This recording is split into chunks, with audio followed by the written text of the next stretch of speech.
saya dengan Pak Kim Toleng kami punya program sakti. Sakti itu grand design-nya adalah cukup makan minum, cerdas, sehat, dan harus melaksanakan fakta integritas partai politik pengusung adalah berantas KKN.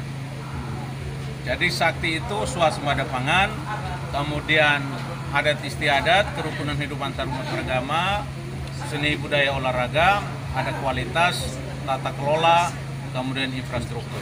Yang saya bangun supaya Melaka bisa terkenal itu adalah setidaknya di bidang olahraga saya ingin membangun sasana tinju yang disebut dengan sasana tinju sakti Kabupaten Melaka.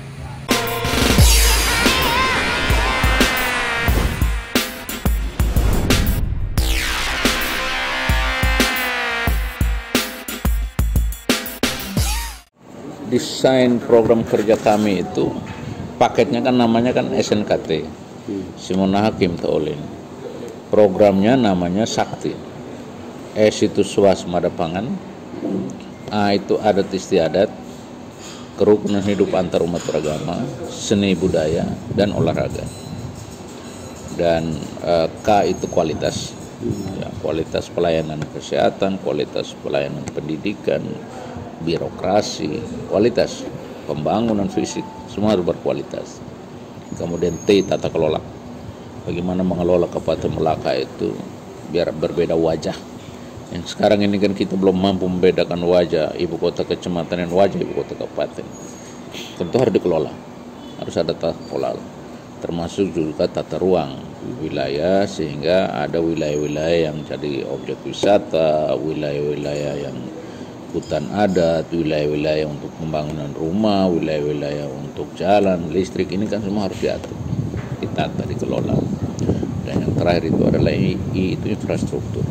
Infrastruktur yang menjadi prioritas saya adalah karena sampai hari ini tidak ada pusat pemerintahan Kabupaten Melaka. Khususnya sampai hari ini kita tidak punya kantor bupati, kita tidak punya rumah jabatan, kita tidak punya dinas-dinas terkait.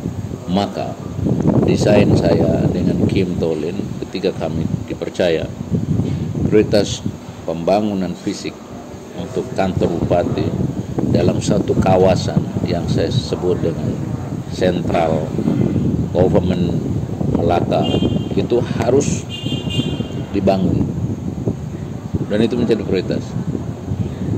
Karena jika tidak, sampai kapan kami bisa memiliki tempat yang representatif untuk melayani masyarakat yang Melaka? Bapak, itu kalau boleh tahu apakah paket SNKT itu sudah punya data berapa panjang jalan kabupaten di Kabupaten Melaka? Data untuk berapa panjang jalan Kabupaten Melaka, kita bisa mengukur. Melaka ini kan ukurannya kan simpel. Kita lihat dari dapil saja. Dapil 1 bagaimana pembangunan fisik jalan. Dapil 2 bagaimana pembangunan fisik jalan. Dapil 3 bagaimana pembangunan fisik jalan. Kalau secara umum dia apa pada kategori baik, buruk? Kalau saya mencermati di beberapa mungkin akan saling mengklaim, di beberapa dapil, katakan dapil 2 cukup bagus. Dapil 2 itu beton. Dapil 2 itu Melaka Barat, Iskama itu ada Weliman, ada Rinhat, ada Wawiku. Mungkin kalau orang sekedar melihat, sepintas melihat cukup, sudah cukup. Tapi Bapak coba masuk yang namanya dapil 3, tempat di mana almarhum Ludo Tolin kalah, tempat di mana wakil saya dilahirkan. Coba cek. Mungkin mereka akan mengatakan bahwa itu sangat buruk. Nah, di sini kita harus adakan pemerataan pembangunan.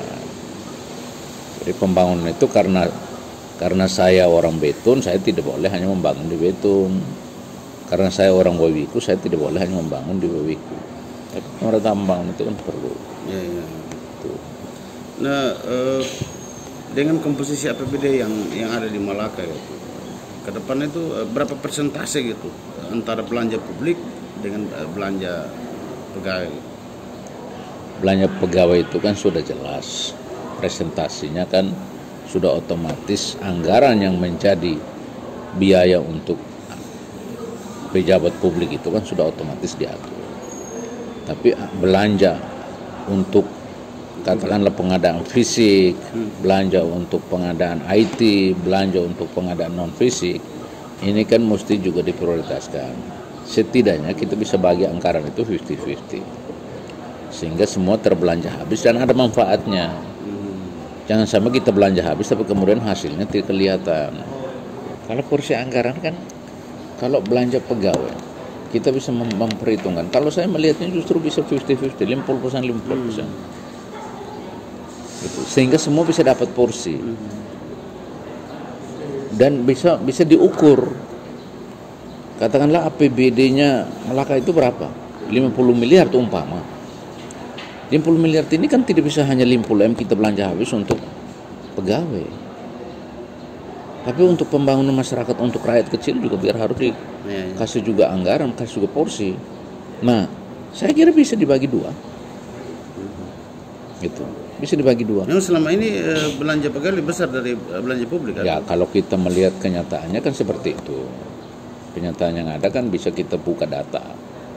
Ya, jadi masyarakat kecil ini kan tidak merasakan itu. Seperti program kami sekarang, pasti akan bagi dua kalau kami dipilih. Kenapa?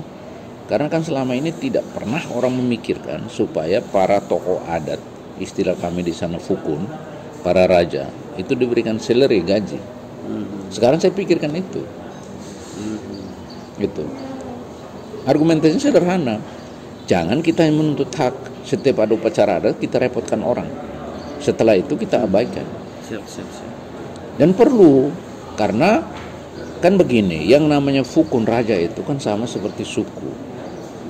Setiap suku itu ada kepala sukunya, ada fukunnya. Yang di belakang dia itu dia punya masa yang jelas.